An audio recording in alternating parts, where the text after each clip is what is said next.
Cam, what did you have to say to the group after that one? Just said I was really proud of their effort throughout the day. Like there was periods of the game that I was really happy with. Definite improvement on last week. But then there was some periods where I thought we just lost control a little bit. Things went against us. But I was just really happy how they dug in there. There was some good signs at times, but then times where we just killed ourselves as well.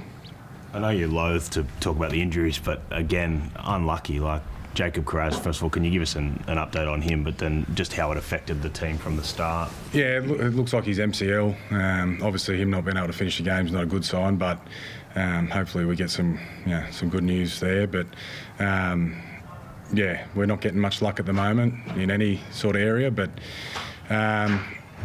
Jackson Tapine come on there. He had the game last week where he had to do something similar. So he actually learned some lessons from last week. I thought he did a decent job there, having to come on and play that position again. And Paul shifting out to the wing, I thought it was a good sign for him, having to probably did some things they weren't happy with a week before, and then this week I thought they were much better. But definitely affects the whole cohesion of the team, your interchange plan, and all those types of things. But that's footy. It's these things happen, and I know in the long run we're going to be a better team for going through this tough period. Is that why you were, with that kind of reshuffle, you didn't want to pull off Jake Averillo? Like it looked like he just really battled through there for a lot of that game. Yeah, Jake was battling. There's a couple of other guys out there battling that probably shouldn't be playing at the moment, but they're playing because we need them to play. Again, this club's built on determination and grit, and we're showing plenty of it at the moment. And I think in the future, whether it's in 6 months or 1 year or 2 years, we're going to look back at this period and it's going to be the making of some of these guys. There's going to be some guys here going through this tough period that put their hand up and show us that they're going to be long-term Bulldogs and guys that we can build the club around. We probably asked you this a couple of weeks ago if this was the worst injury toll you've ever seen, but it is now. It is now, yeah.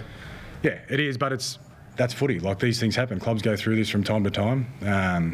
I've seen it a number of times over the years where looks unlucky and feels unlucky, but it is just footy, and we just got to. That's why you got a top 30. We've got guys there who are going to have to come in and do the job and be the next man up. And our New South Wales Cup team's playing really well.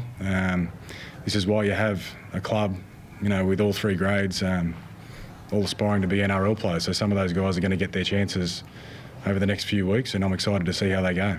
You talked about Jackson's improvement playing in the outside backs. Is he a chance next week, or do you look to bring in someone like Declan Casey, Braden Burns, or even Jarrell Skelton? Yeah, possibly.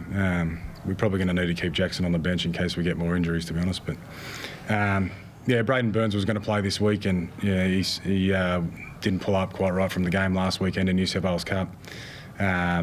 Declan Casey was our 18th man tonight, so those guys, they're looking forward to an opportunity as well. They want to play NRL, and when they get their opportunity, the ball's in their court.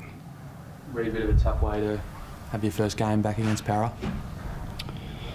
Yeah, I guess we beat ourselves tonight, and we couldn't really get a run of the ball or anything like that. So there was plenty of chances out there, but it's actually hard when we shoot ourselves in the foot, and it's a bit frustrating, to be honest. Predicted in the week that the Eels boys would send a bit of extra love your way. How was it out there from that point of view? Oh, yeah, get that every week, no matter whoever. So I knew it was coming, but as a collection, as a group, we just weren't good enough. Plenty of opportunities and plenty of things went against us. A lot of things. So it's hard when things like that happen. How big of a role do yourself and Matt have to play when guys start going down like they have in recent weeks in terms of keeping that morale up and keeping that chatter up on the field? Oh, I know how good this football team can be. We've seen it. We've trained it all pre-season, and we've showed it multiple times during the year, and it's only round 7. I love this club, and I believe we're heading in the right direction, and once we click, people will want to be a part of it. And, there's small steps at the moment. I know we've spoken about so many guys that are missing at the moment, but you finally got one back in Tavita today. What are your thoughts on his return? I was really happy with how Tavita went. I didn't expect him to play as long as he did, but it just shows how hard he's worked away from training or away from being on the field. He's been I've never seen someone train so hard in rehab. He's just done so many sessions with our rehab team and on his own. And for him to come out, I don't know how many minutes he played tonight, but he exceeded my expectations of how long he was going to play. I thought he was very controlled. I thought he controlled his aggression. He had some aggressive moments, but he controlled it in a good way as well. I thought it was a really good line in the sand for him to build from that today.